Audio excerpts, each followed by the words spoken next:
چی در کار ما باشد اینا یک طوری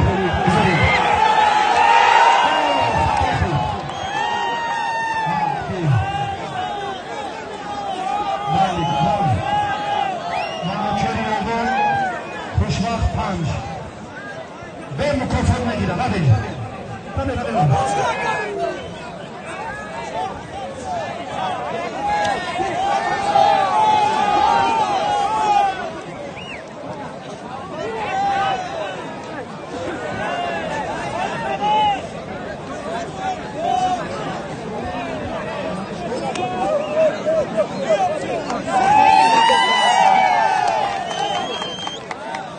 هر دین بچه هم گوشتی میکنم این شعره گفتنی ارزنده تر محمد اقبال قطی صدران گیرید احمد با بچه ها برای توصیه کنم همونجا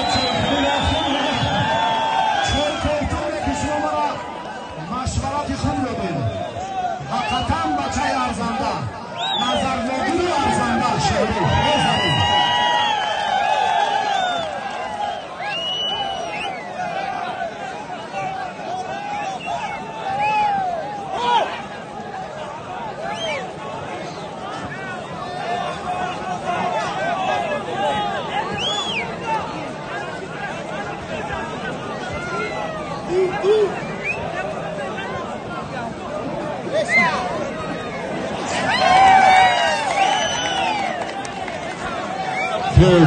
Hadi beni yapıyor.